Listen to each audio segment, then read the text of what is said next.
Hey everybody, Jim here, and today I've got a treat for you. I will be reviewing and tearing down this Vevor 8 kilowatt tankless water heater and giving it a test. So let's get into it.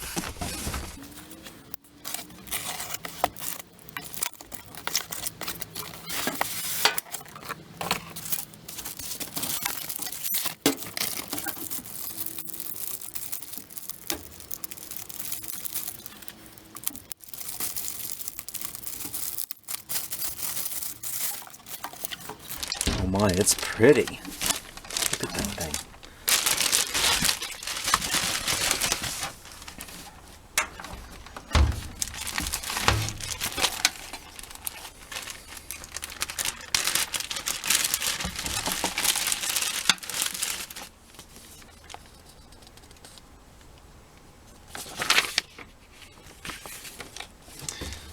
Alright, so it comes with a quick instruction on how to mount it to the wall.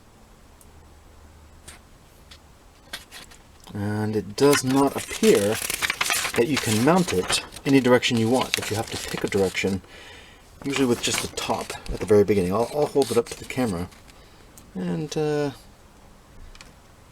you can pause it if you want to read that.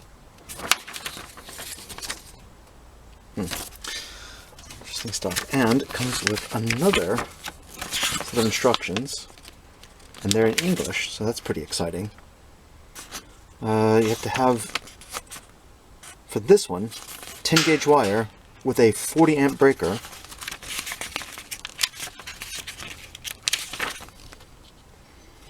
Oh, it shows the wiring diagram. So there's one or two triacs. This one I think has just one triac. Maybe two. I don't know. We'll look inside. And here are some more specs. I'll just leave that there for just a second. You can read that if you pause it. There's the inner bits. Neat.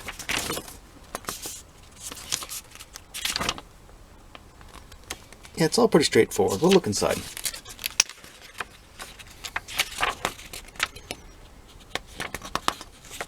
$89mm. For the screw holes in the back. And here's the guide for installing it. Nice. Alright.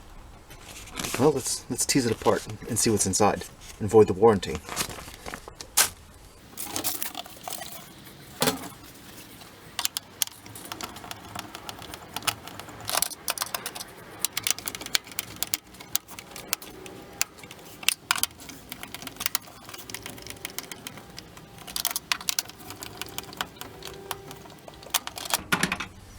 Alright, so this screw isn't unscrewing, it's just spinning, which makes me think there might be a broken standoff inside. We'll find out. There.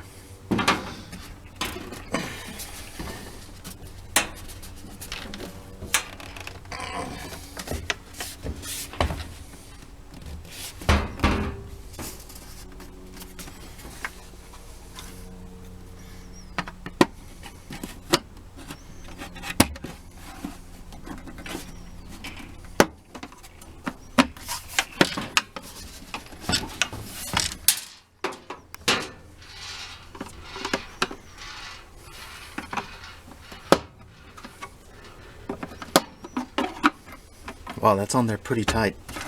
This clamshell is very well engineered.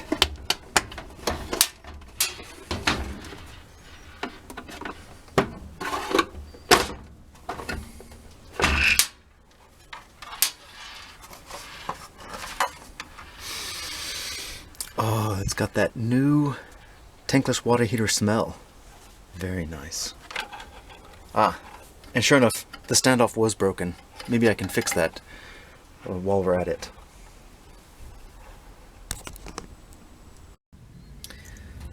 Before we go any further, let's peek through here and see what's going on with this silly tankless water heater. So far I'm kind of impressed, but I'm seeing things that are concerning me. Let me zoom you in and set you up in macro mode so you can see what's going on. So here we go. There is a simple triac bolted directly onto the kettle. Now, oftentimes there's a little spot on the cold inlet side. Here you can see the blue connector and the red connector here. And oftentimes there's a spot on the cold inlet where the heat from the triac is transferred into the cold water prior to it getting to the tank, to the kettle. But they put the triac right on the kettle, and I'm guessing because it comes in from this side and goes across the coils and comes out this side, it's colder at this edge of the kettle, and that's why they put it there. That's not a bad idea. There's also a little circuit board right on there. I guess they had some legitimate reason for that, but I'm not gonna complain. So you've got, let's see, so your hot's going to be here, and so this is another strike against this kettle, not to mention the broken standoff, and I'll show you another flaw inside here that I noticed. But it doesn't come with a pigtail, so you have to provide your own wiring, which isn't the biggest deal in the world. It costs about $2 a foot for outdoor direct bury 8-gauge wire, so that's going to drive the cost up another $4, which isn't the end of the world. Still, you have to make a trip to the big box store to get some if you don't have, like me, a bunch of old stove cords or other machine parts hanging around. But let's see. I'll look at the gauge on that later, and we'll come back to that. So you've got a simple triac. You've got a 90 degrees automatic shutoff. Yeah, 90 degrees. So it automatically disconnects the hots from the triac when the, yeah, here it is. So here's your hot supply, your hot, another hot, and then the green yellow is directly connected to the kettle. So that's definitely your ground. You see a little fun little ground symbol there. Perfect. And it's labeled here. So you got L1, L2, and the ground. Okay. And out here you have a little cone, a little rubber cone that you can cut to put a semi-watertight seal on your electric wire once it's going outside. And then a circuit board, which seems pretty clean and neat. I'm not seeing any problems with it directly.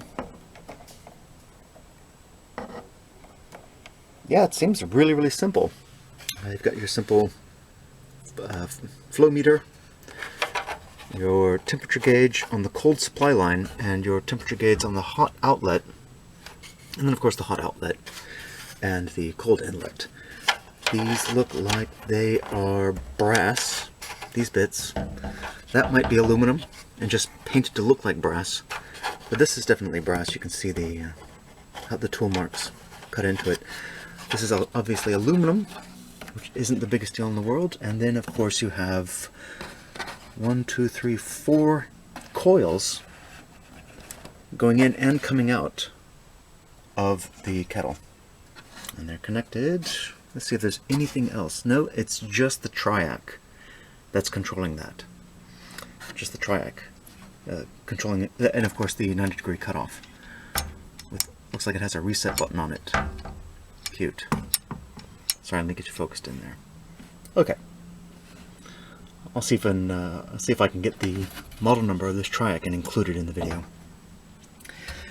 The other thing I noticed is that this screw and this washer are just off to the side of the kettle and not in this hole there. So the other three, 2,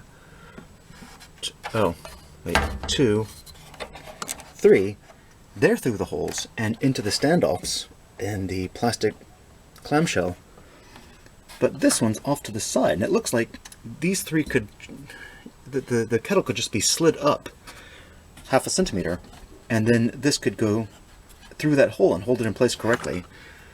And it seems like there's enough play in this hexagonal brass connector and this connector over here as well to allow it to slide up 1/2 centimeter. So I think I'm going to do that task before I mount it. Again, how did he not notice this? The guy doing this, or she, whatever, I don't want to gender anyone. But somebody made a catastrophic mistake by just mounting this onto the side like that. So let me start by fixing that first, and later I'll fix this. I'll fix this standoff here. That's just absurd that it came in the mail with the standoff broken inside.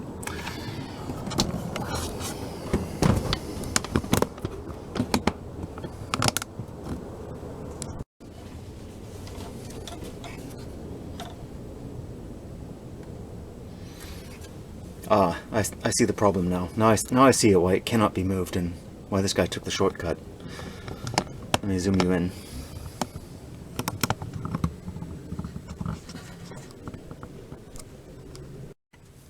So these connectors, they don't have the opportunity to slide. They're actually connected to the clamshell with these... Oops, sorry, I'm focusing on the wrong one. They're connected to this clamshell with these two screws on each side. Same over on this side. So this one cannot slide up 1/2 centimeter in order to catch this screw. Yeah, I'm just real disappointed with that. I suppose it's not the end of the world, but I'm just going to leave it. It's just going to bug me. Again, another lost point.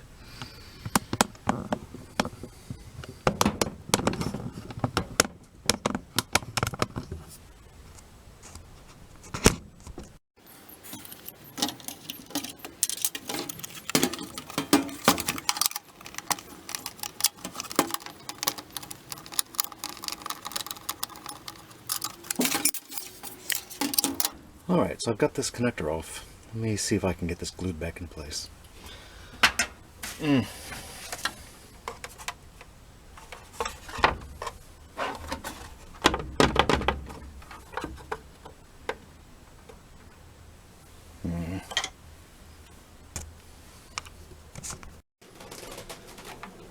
So it looks like this is ABS, which technically isn't a thermoplastic, but I'm going to see if I can spot weld this with my soldering iron just the same. And then I use a trick that I saw on the interwebs where you put super glue and baking soda together to make a concrete plastic-like substance for the repair of plastic. It's pretty clever stuff. I'm going to try that.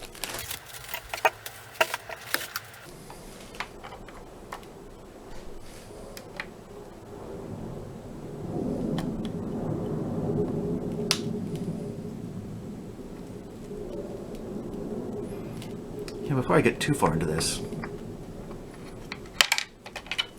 if you look in here, you can see that it's much thinner at the base where it connects to the clamshell, which makes me think it's designed to snap off. It's just, if they put this lip in here, which, I don't know, just cause it to fail. Let me try this.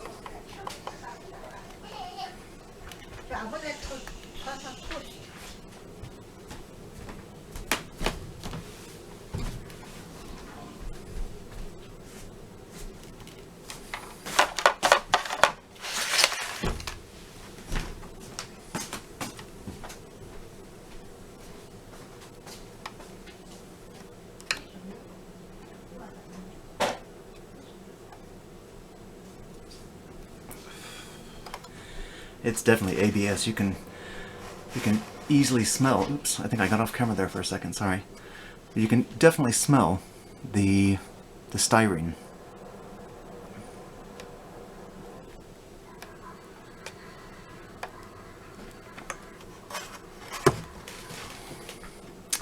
And I can't reach the inside of that, in between that gap.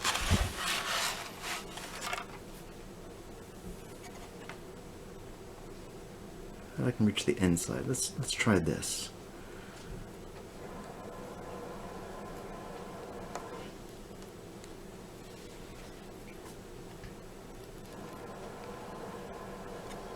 Okay. All right, that looks pretty good. Let me put away the soldering iron before my children play with it.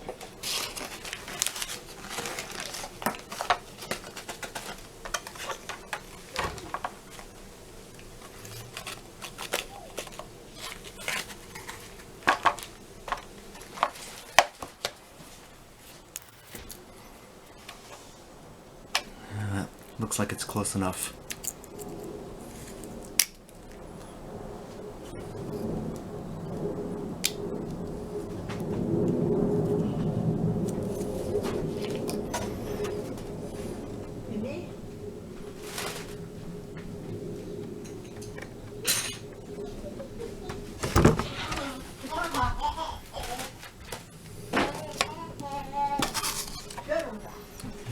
children are playing. They don't care that Daddy's recording.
Sorry, I did not mean to bump the camera just then.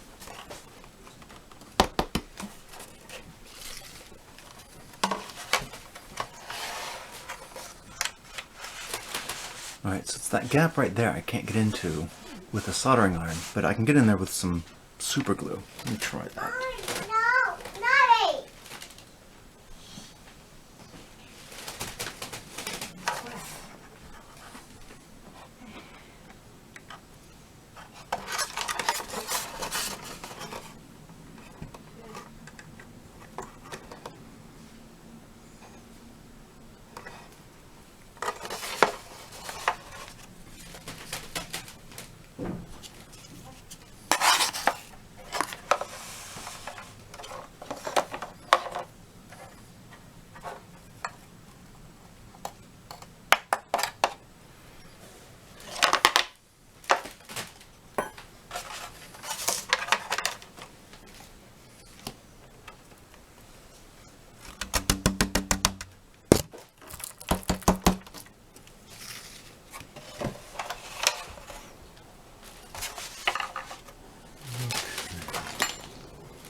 Alright, finally, I've got it on the outside, but I'm going to put some on the inside just to be safe. I probably should have hit this with some sandpaper first, but it's not going to be that big of a deal.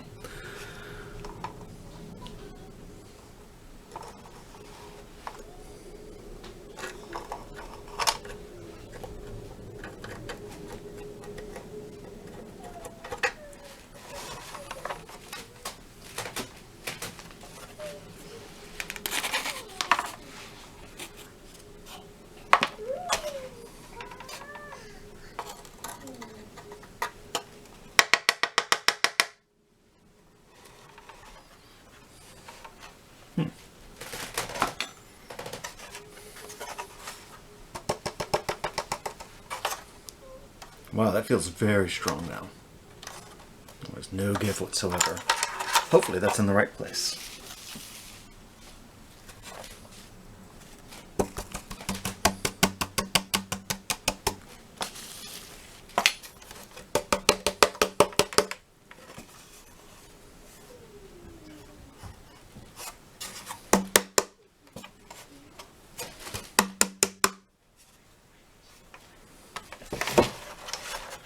Alright, that doesn't look too bad. Just to be sure, I'm going to put a little bit of extra super glue on here, right along the edge.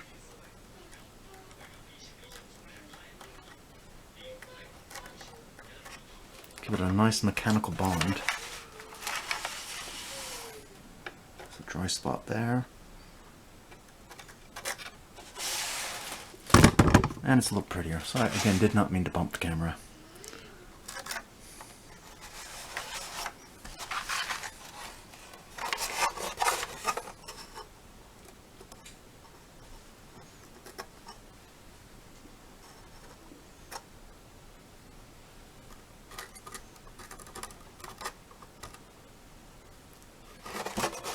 that should do it.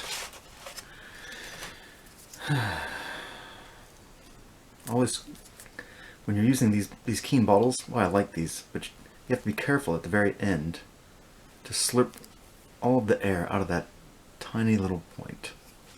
Otherwise it seizes up on you and you have to drill it out. Alright, I think I'm going to declare victory on this. Well, it is the next day.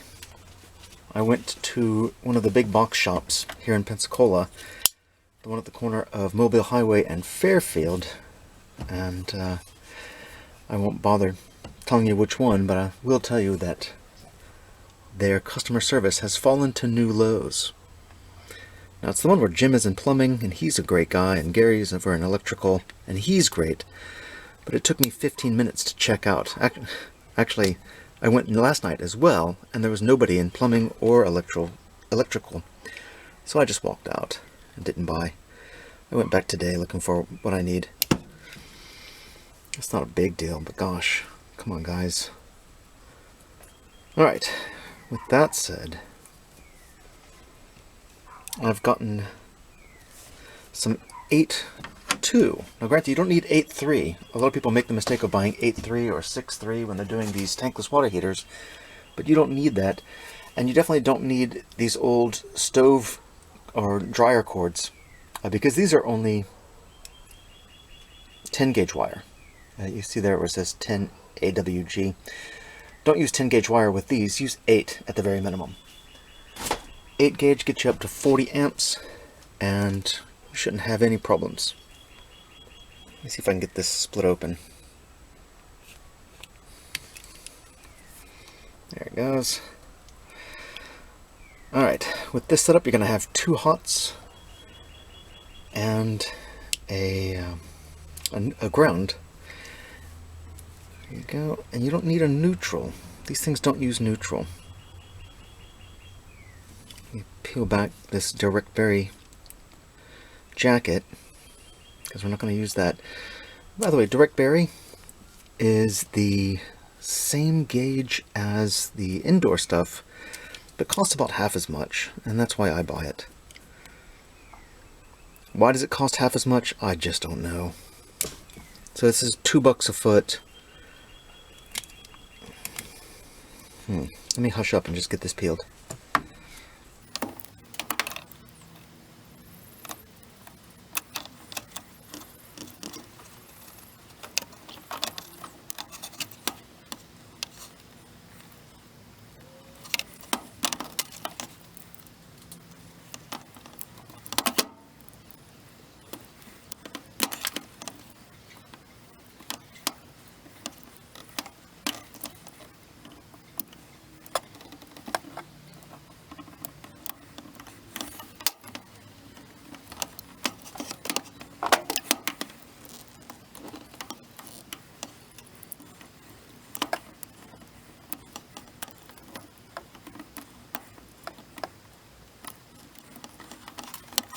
Huh. Alright, there's one end.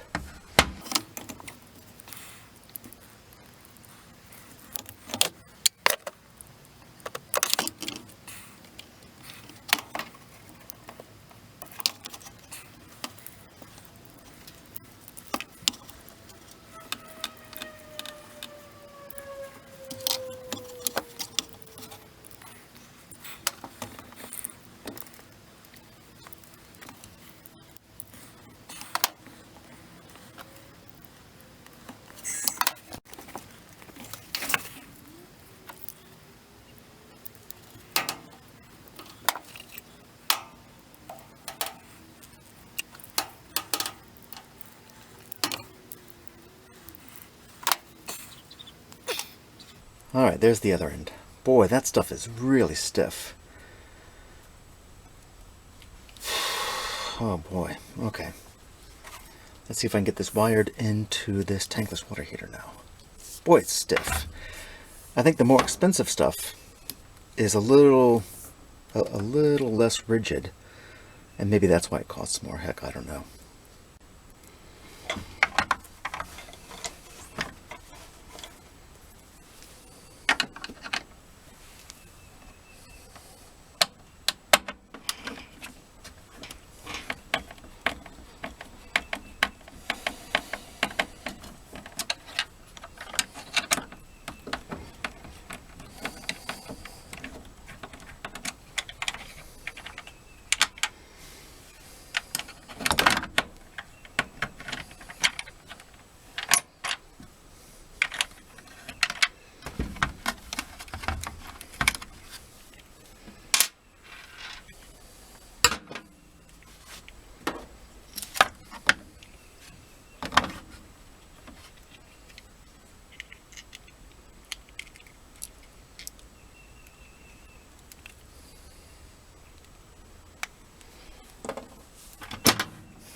this ended up being a lot tougher than I thought it was going to be. So you have to feed this super stiff wire through this grommet that you cut a hole in, and put it on the correct way.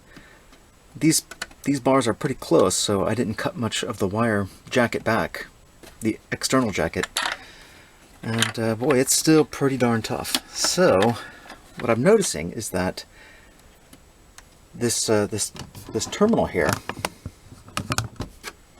it doesn't have enough space for a normal sized number 3 screwdriver. And I was like, well gosh, what the heck? And the closest match that I have is this tiny little pocket screwdriver with this tiny little head on it. So I'm going to do my best to tighten these down and put enough torque so that I get the current to flow through this terminal block.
Oh,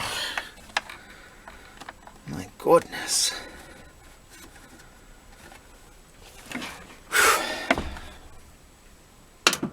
Wow, that's actually pretty tough to do with a tiny little screwdriver like this one.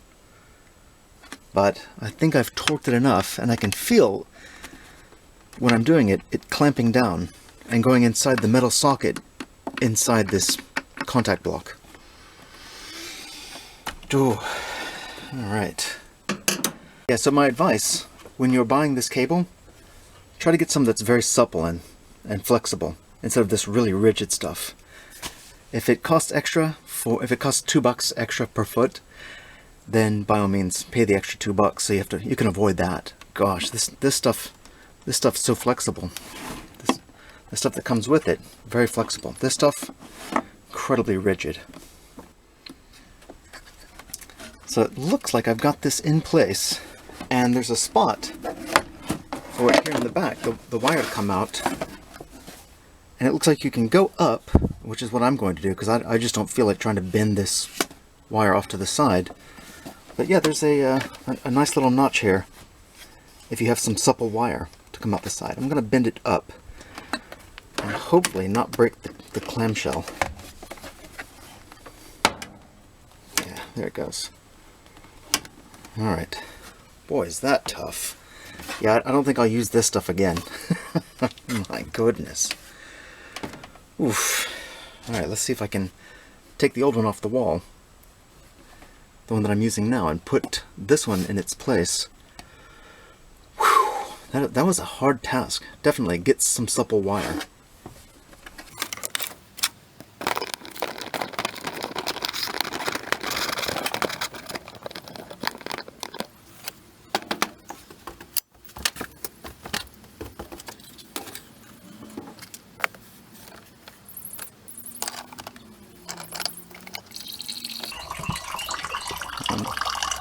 Just letting the coffee, sorry, letting the water drip out into this coffee mug.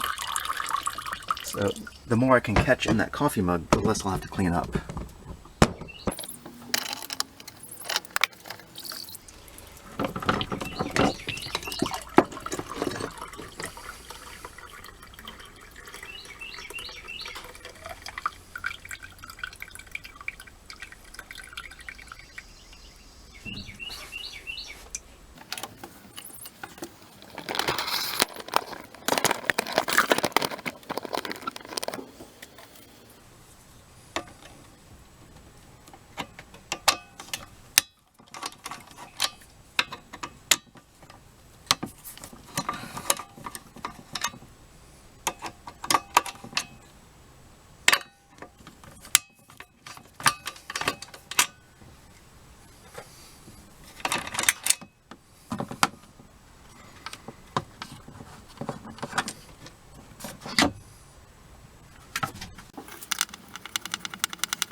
guess I could put the cover back on.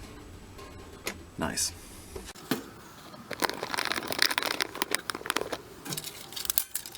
Yesterday, while I was gluing these standoffs back together, this is the broken one. That's not very good lighting. I went ahead and did them all.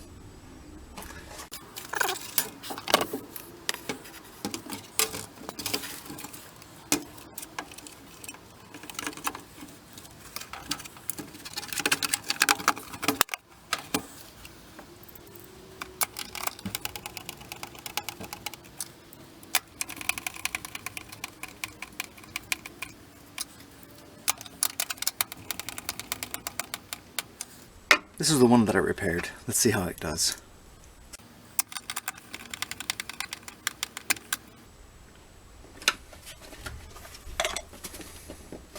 All right. So far, so good.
I just wanted to make sure that that hole was big enough for this cone-shaped rubber washer inside this braided hose to sit down and make a good seal.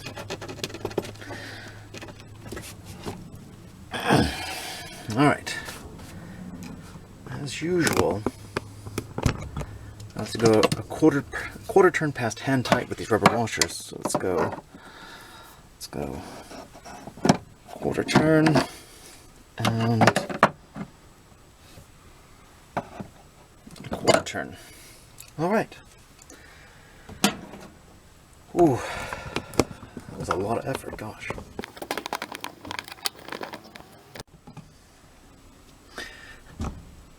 Let me drain all the air out of the lines first.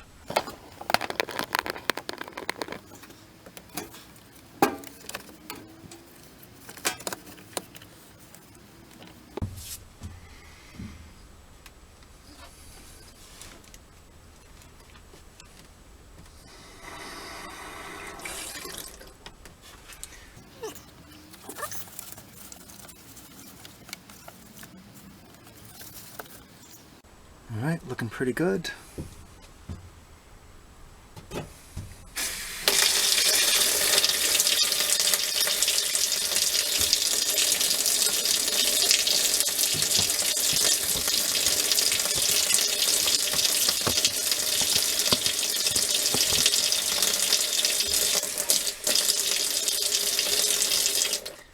Alright, there should be no more air in that because the water from the cold supply flows through the water heater and pushes out all the air.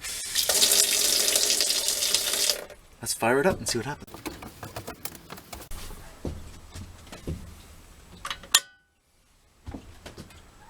All right. Fahrenheit. So I see it's got an F silk screened right on there, degrees Fahrenheit. Let me get a better shot for you.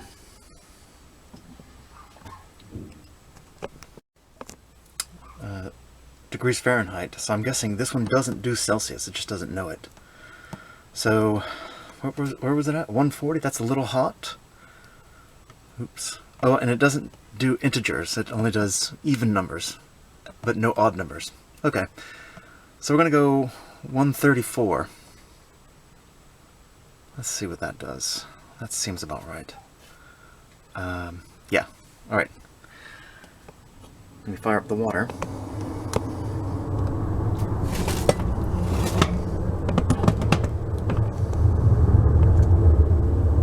Yep.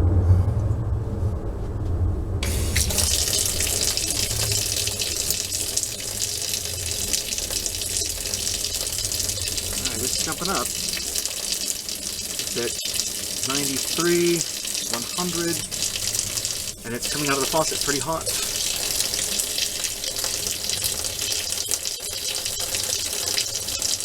Pretty hot so far, 118, 122. But it's taken a long time. Wow, it's really slow. And this faucet is open, wide open.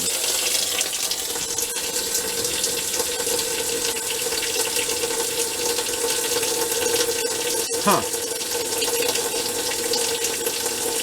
Yeah, it's taken a long time.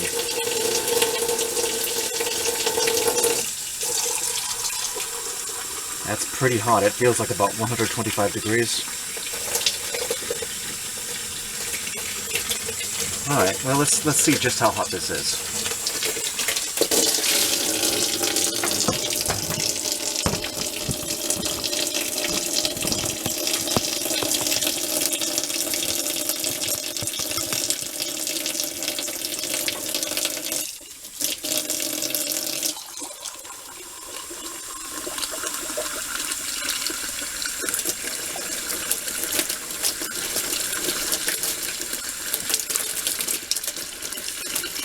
Looks like 119.5. 120.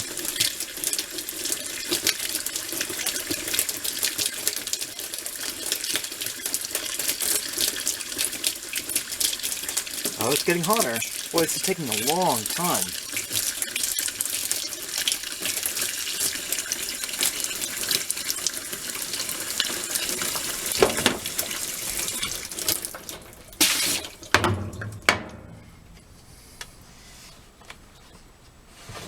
I'm going to move this closer to you so you can see what's happening. According to this, it did jump up to 131, but it's not the 136 that I wanted. Or 134, I can't recall. Let's see just how hot this gets.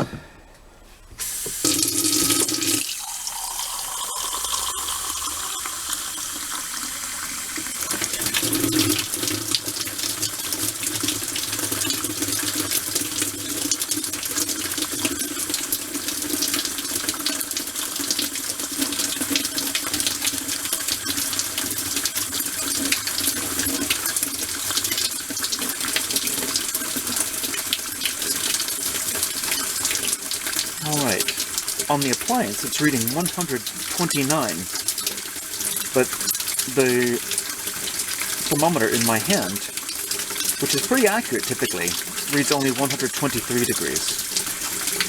124. Alright, I'm going to try something. I'm going to restrict the flow a little to see if it'll get up to 135.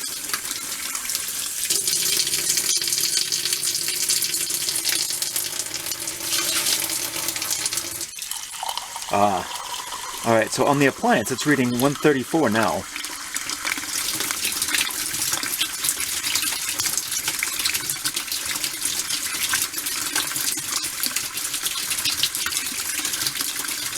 But down here it's reading only 124.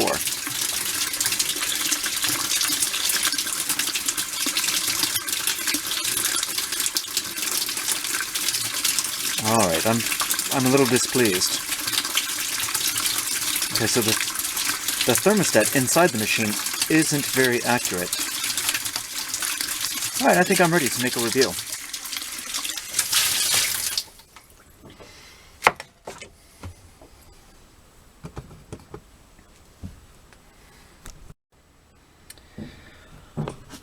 Overall, oh, now what's happened?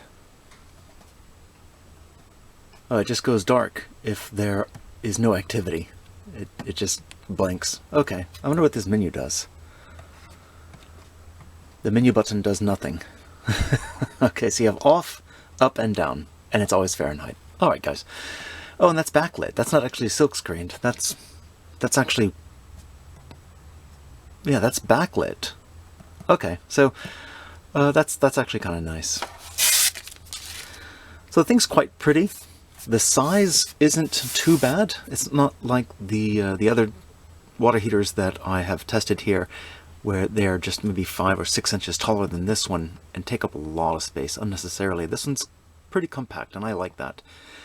It doesn't feel like it's actually 8 kilowatts because... Alright, before I do a final review on this silly device, I want to do an apples to apples comparison and find out first how cold the water is coming out of the ground here in Pensacola, Florida, how many watts the thing is actually consuming to produce the heat that comes out of the faucet, and then finally form a conclusion on whether or not this is a device worth buying, an appliance that should be in your home. Let's start with finding out just how hot the water is coming out of the ground in Pensacola, Florida today. It is the 31st of January, 2024, and I'm guessing it's around 60 degrees because the water doesn't get very cold coming out of the ground here in Pensacola, Florida. But let's find out, just to be sure. Alright, so I've turned off the circuit breaker, so this thing is adding no wattage to the water as it passes through the kettle.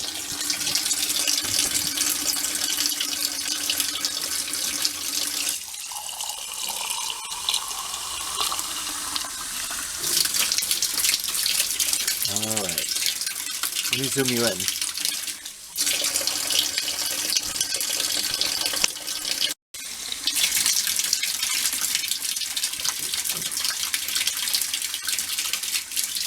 Alright, so the water coming out of the ground today in Pensacola, Florida, I don't know, I think it's going to be 60. We're going to find out for sure.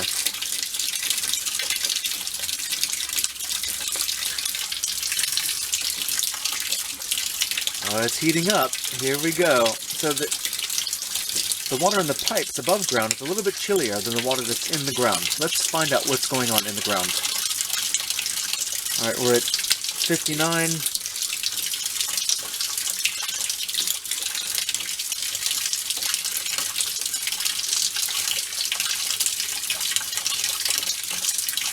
I'm taking this long because I've never seen the water come out of the ground in Pensacola, Florida at a temperature lower than 60 degrees. Today might be the very first time. It's pretty chilly. Alright, let's say it's coming out of the ground at 58 degrees for easy math. That's going to be pretty close. 58. Alright, I'm going to turn on the water, and we're going to see first how many amps it's drawing, which will give us an idea of how many watts it's actually imparting from the electrical grid into the water passing through the kettle.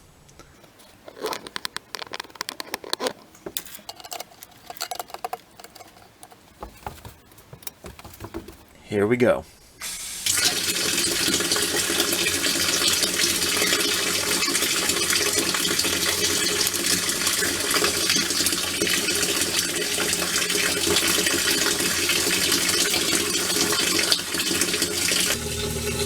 So far, not very impressive. Let me circle back. 20, that looks like it's about 24 amps. Oh, get that on there a bit. Okay, 24 amps. Now, what in the world? Sorry, I gotta wait for my neighbor to stop revving his car. Alright, so I think my neighbor's done playing with his car.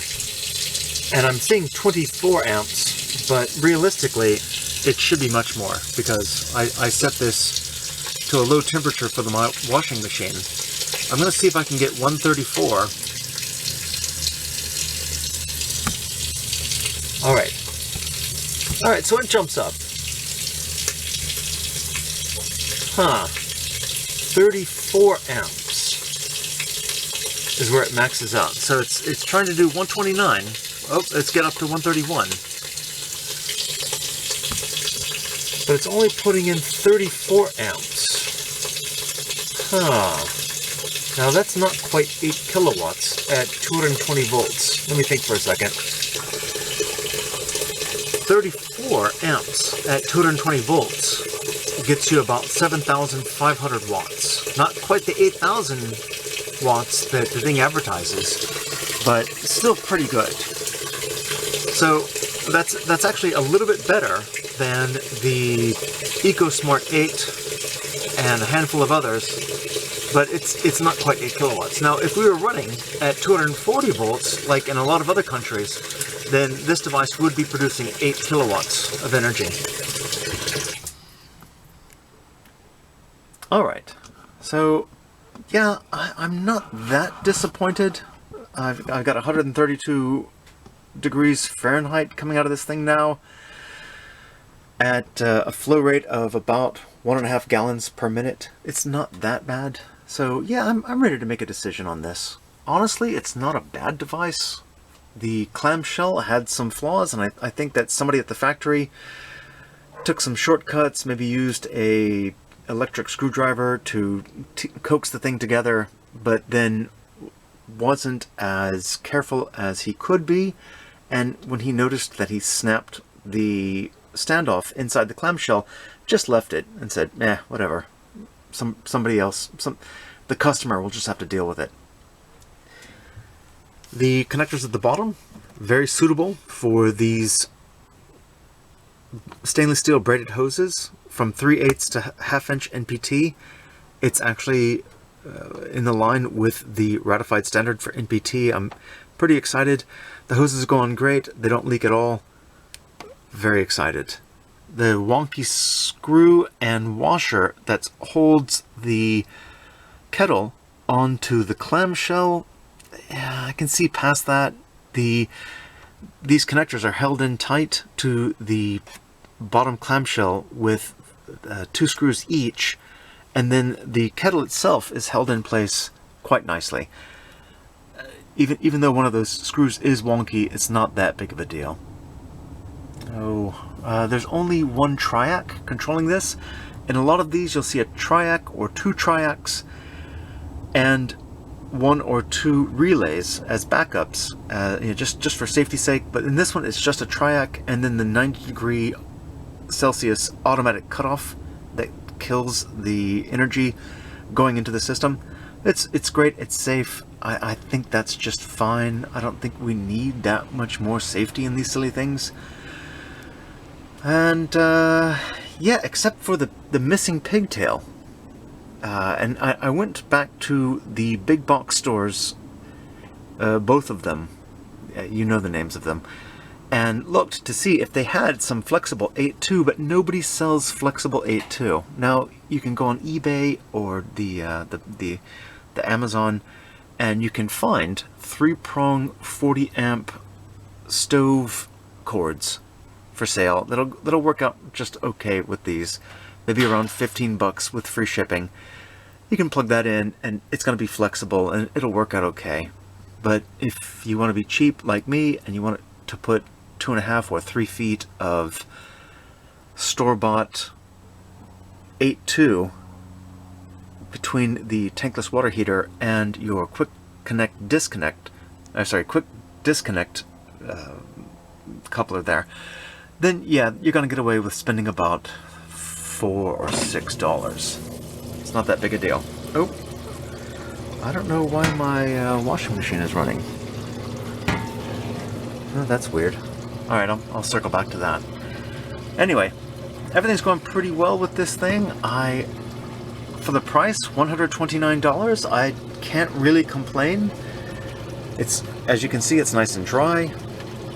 It works out fine. It pulls 34 amps at 220 volts. And yeah, I'm gonna go out on a limb and say this device is worth owning. Even if it comes from the factory with broken standoffs and it's not the best, it's not the cheapest, but gosh, it's gonna do the job. So yeah, in my opinion, take a chance.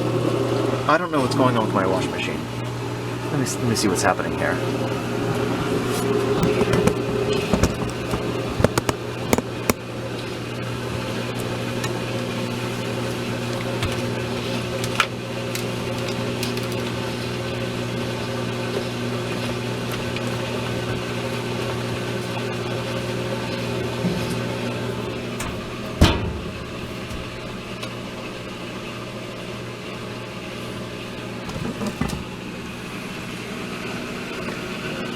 Well, none of the lights are on. Thanks, GE. Watch this.